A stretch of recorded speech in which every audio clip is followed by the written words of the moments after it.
Haiti, a Caribbean nation with a long history of turmoil, is currently experiencing one of its worst periods of chaos. The government declared a 72-hour state of emergency last Sunday. But how did the country get here? Here's a report.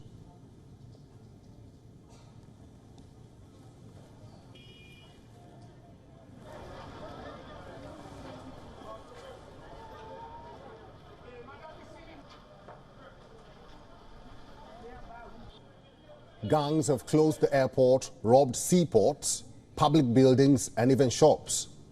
They have targeted nearly a dozen police stations, blocking the roads and limiting food supplies. Over 4,600 convicts have been released after prisons were attacked.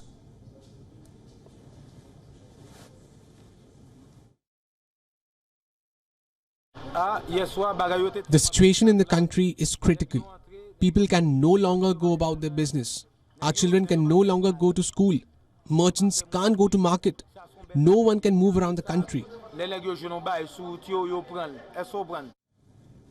Haitian Prime Minister Ariel Henry continues to be stranded in Puerto Rico as gang members are causing riots on the streets.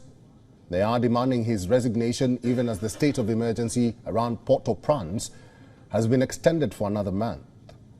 With the government on the verge of collapse, the US and Caribbean nations are working to come up with a resolution. They are working on a plan for a transitional government that will restore some semblance of order to the troubled nation and allow Henry to return home.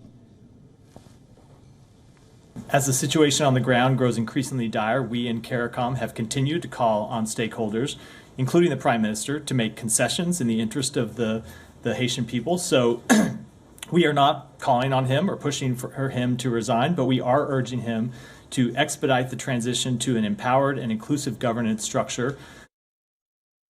Experts say there are as many as 200 gangs operating in the country, with about 20 of them operating in the capital. The gangs range in size from small groups of several dozen young men sharing pistols to large groups of 1,500 people with weekly wages.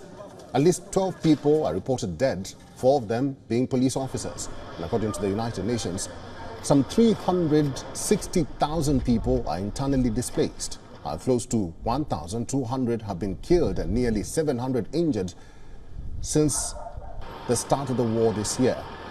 An association of private hospitals in Haiti on Wednesday said due to the conflict, many hospitals had been victims of violent attacks. They were facing severe shortages of medical essentials like fuel and oxygen. The Dominican Republic has upped security on its border with Haiti. Last year, it deported tens of thousands of Haitian migrants and said it will not allow Haitian refugee camps in its territory. It's essential to stress that Dominican Republic remains willing to continue cooperating with the international community to facilitate Haiti's return to normalcy.